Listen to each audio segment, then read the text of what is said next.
साथ संगत जी, प्यार से कहना धन निरंकार जी। हाँ जी। भूखा अगर पड़ोसी है तो तू मिल बांट के खाया कर।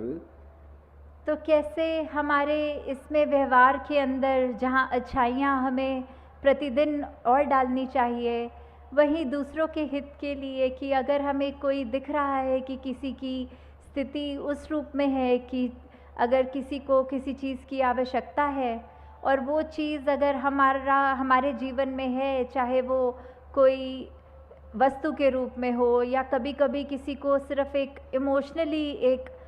मन से सिर्फ एक चाहिए होती है, वो सांत्वना कह लें या जो भी, कि हम अपने मन के रूप में उसको एक तरह से एक राहत दे सकें। चाहे कोई भी रूप हो जीवन में, किसी के पास अगर कोई चीज़ नहीं और हमारे पास वो है, तो हम उसको अगर उसके साथ बांटेंगे, अगर हमारे को तो परमात्मा ने ऐसा दिया है कि हमारा ये भंडार भरे हुए हैं, क्योंकि परमात्मा जितना भी देता है हर एक को, वो उसके लिए बिल्कुल उतना ही आवश्यक होता है। ये इसी में ही भक्तों ने शुरू से ही अभी तक भी ये शुक्राना किया है कि दातार तूने जो दिया बहुत अच्छा दिया, जो जीवन मेरे लिए बनाया वो बहुत सुंदर बनाया। उसमें फिर अगर चाहे खुद की शरीर की पीड़ा, आर्थिक प्रॉब्लम्स, कुछ भी ऐसा हो, उसमें भी भक्त तो सिर्फ शुक्राना करते हैं कि क्या पता इससे भी बुरा होना हो, प्रभु तूने तो बचा लिया, तूने तो जीवन बहुत ही संवार के आसान कर दिया है। तो ऐसी स्थिति में भी जब हम अपना आराम, अपनी चीज़ें दूसरों के साथ जो हमें और ज़रूरतमंद भी लगते हैं या हमें नहीं भी लगते, फिर भी हमारा किरदार ऐसा बने कि हम दूसरों से चीज़ें जब शेयर करें, एक उस तरह उनको आराम मिले, तो वो जब हम करेंगे, ये मिल बांट के पड़ोसी के साथ जब खाएंगे, तो उसका जो एक आनंद हमें मिलेगा, वो हमारा जीवन में जो हमको खुशी देगा, वो हमें कोई वस्तु नहीं दे सकेगी। वो अपने चरित्र को जैसे जैसे हम निखारेंगे, वो हमको एक सेटिस्फैक्शन तभी मिलेगी। हाँ जी। काम तेरा खुद बन जाएगा, काम तू उसके आया कर। तो कैसे किसी के जीवन में हम अगर कोई उसको चाहे मदद रूप कहें, वैसे संत तो सिर्फ सेवा रूप ही करते हैं, वो एक अहंकार का भाव लेके मदद तो करते नहीं। तो ये अर्पित भाव से, एक समर्पण भाव से जब सेवा करते हैं, तो ये भी भाव जो होता है कि हमने किसी के काम अगर तभी आना है अगर हमें कोई अपना फ़ायदा दिखे, तो ऐसा नहीं होना चाहिए। हमें पहले यही देखना है कि दूसरे के लिए ही हमने सहूलत करनी है। उससे हमको जो हम कितना काफ़ी अरसे से ये बात हम सुनते भी आए हैं अपने बचपन से ही, कि वो बात कि कर्म करो और फल की इच्छा ना करो वाली बात, कि हम इसलिए ही किसी के साथ अच्छे ना रहें ताकि हमारे को उसके बदले अच्छाई मिले। नहीं, हमारे को अच्छाई मिले बुराई ये हमने नहीं सोचना। हमने दूसरे के काम आना है और उसमें अगर परमात्मा हम पे कृपा करे, ये निरंकार ने जो करी हुई है हमेशा, तो ज़रूर देगा वो, ज़रूर एक अच्छाई चीज़ ही हमको, अच्छी चीज़ ही उसके बदले। पर अगर बात वही हमारी इंटेंशन की है कि हमारी सोच की है, अगर कोई अच्छा कार्य करने से पहले हम समर्पित नहीं हैं, हम यही सोचें कि ये करने से मुझे इसका दुगना फ़ायदा होगा, तो फिर वो कार्य करने का भी कोई पॉइंट नहीं होता। तो यहाँ भाव सिर्फ इन पंक्ति में यही है कि हमने अपना काम हमारा सवरेगा जब दूसरे का भी हम अच्छाई ही उसको देंगे, पर ये बात हमने मन में नहीं आनी देनी कि हमारी अच्छाई हो इसीलिए दूसरे का काम हम करें। हाँ जी। घर पड़ोसी का बचा ले, अपना घर बचाना जो। तो हमें किस तरह एक दूसरे का सहारा बनना है। अगर हम दूसरे का नुकसान होने से बचाएंगे, तो ही अपने लिए भी, अपने जीवन में भी हम एक सुकून महसूस करेंगे। एक वो बात कि अगर अपना हमें सब सुरक्षित रखना है, तो हमें दूसरे का भी नुकसान नहीं करना। कि नहीं तो अगर हम यही सोच रखेंगे कि हम दूसरे को तो ऐसे तंग कर देंगे, उसको तो परेशान कर देंगे, उससे हमारा क्या नुकसान हो रहा है। नहीं, अगर हमें अभी ये बात नहीं समझ में आ रही, तो परमात्मा थोड़े समय बाद ऐसा कोई स्थिति लाकर सामने खड़ा अवश्य करेगा, जिससे फिर हमें पछतावा होगा कि हमने वो दूसरे का नुकसान ही क्यों किया। तो यहाँ हमें अगर अपना घर सुरक्षित रखना है तो हमें पड़ोसी का भी घर, हमारी ही जिम्मेवारी है वो, क्योंकि ये संसार एक वसुदेव कुटुंबकम की भावना, ये यूनिटी इन डाइवर्सिटी की बात कि हर कोई अपना है। जब हर एक व्यक्ति में ही ये परमात्मा का अंश बसा है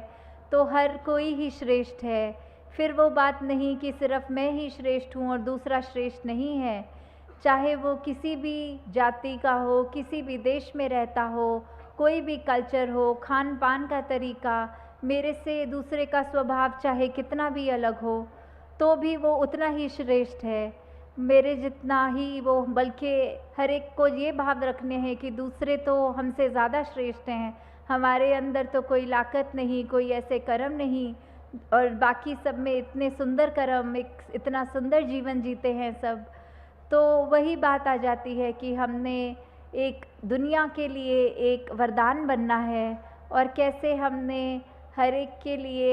कुछ भी करने के लिए अपना जीवन ऐसा ही बनाना है जो एक परोपकारी जीवन हमारा अपना बन जाए। क्योंकि वही बात आ जाती है कि जहाँ अभी इस पूरे एग्जाम्पल में बार बार आग का जिक्र हो रहा है कि कैसे आग लगानी हो तो वो तो पल दो पल में लग जाएगी, पर बहुत ज़माना लग जाता है, कि वो इतना टाइम लग जाता है कि आग जब बुझती है तो बुझते बुझते धीरे, हम कितना आजकल न्यूज़ में भी सुनते हैं, कुछ कुछ दिनों के बाद पता लगता है कोई जंगल जल गए हैं। तो कैसे सिर्फ एक चीज़ के वजह से, एक पत्ते ने आग पकड़ी और उसने पेड़ जला दिया, और फिर पेड़ के पेड़ लगातार ये फॉरेस्ट फायर का रूप जब हो जाता है, कितना नुकसान हो जाता है। तो वो एक चिंगारी ही काफ़ी है, उसने इतनी आग बढ़ा दी कि फिर बहुत यत्न लगते हैं वो आग बुझाने में। और संतों का तो हमेशा से वही काम रहा है, जो उदाहरण हम वो चिड़िया का भी सुनते हैं कि एक चिड़िया अपने पंख पर पानी लगाकर फिर आग लगे हुए स्थान पर जब उड़ती है, उसका एक मन का भाव होता है कि मैं किसी तरह योगदान दूं, आग बुझानों में मेरा नाम गिना जाए, आग लगाने वालों में नहीं। फिर चाहे बाकी उसके मित्र उस पर हंसें कि इतनी बड़ी आग को तुम कैसे इतने छोटे पंखों से सोच रही हो कि बुझाओगी, पर वो उस चिड़िया को पता है कि वो एक जो कार्य कर रही है वो ठीक डायरेक्शन में जा रही है, उसका जीवन सदुपयोग में लग रहा है। हाँ जी। सुख हर देव उसे देता जा, सुख तूने है पाना जो। तो कैसे हमें सुख को एक अपने जीवन में लाना है, और उसको लाने का तरीका, शुरुआत उसकी हमारी अपनी होनी चाहिए। कोई परिस्थिति हमको कभी सुखी नहीं करेगी, किसी भी परिस्थिति में सुखी होना हम पे डिपेंड करता है, वो चॉइस हमारी है। अगर आधा ग्लास पानी एक व्यक्ति के पास है और दूसरे का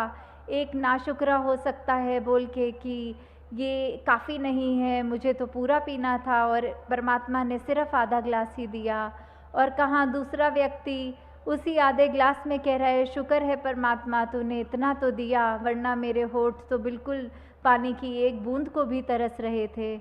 तो हमने अपने जीवन में क्या करना है, किस तरह की सोच रखनी है। शुरुआत एक अच्छाई की हमने करनी है तो किसी दूसरे ने नहीं हमारे अंदर आके वो बदलाव करने हैं। जब हम एक सत्य के साथ जुड़ जाते हैं, जब ये ब्रह्म ज्ञान रूपी दात हमारे जीवन में आ जाती है, जब हम वो सच्चाई पहचान लेते हैं कि क्या हमारे जीवन में है जो हमारे जीवन को एक रोशनी में ही रखता है, किस तरह हमने जीवन को जीना है, और क्या है जो हमारी असली पहचान है। क्योंकि शरीरों ने तो हमारे शरीर कितनी योनियों से अगर निकल के आए हैं, तो कभी जानवर, कभी कुछ बनकर, अब जब मनुष्य में बनकर आए हैं तो अभी वो चांस है, वो सुनहरा मौका है हमारे पास कि हम ये प्रभु परमात्मा की पहचान कर सकते हैं। और एक वो पहचान जब हो जाती है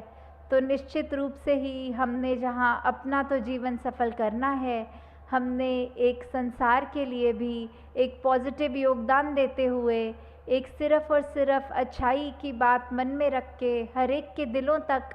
एक महक अपने जीवन में खुद जब हो, तो फिर वो फूल जैसे होता है, तो फूल को कहना नहीं पड़ता मैं फूल हूँ। उसकी खुशबू, उसकी मासूमियत, उसकी ये नाज़ुक जो क्वालिटीज़ हैं उसके अंदर, वो जब कोई भी आस-पास से गुज़रेगा, वो तो सूंघता हुआ खुद ही पहचान लेगा यहाँ आस-पास कोई फूल है। तो हमने अपने जीवन में ही इतनी खूबसूरती रखनी है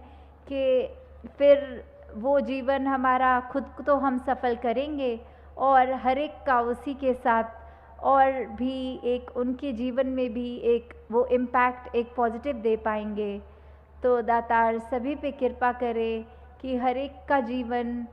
ऐसा बन जाए कि एक संतों ने जो चाहा है सदियों से कि हर एक मनुष्य किस तरह का जीवन जिए, किस तरह की सोच रखे, मन में हर पल हर व्यक्ति के क्या भाव होने चाहिए, इस परमात्मा के साथ किस तरह अपनी लिव जोड़कर जब एक-एक सांस में परमात्मा बस जाता है रोम-रोम में,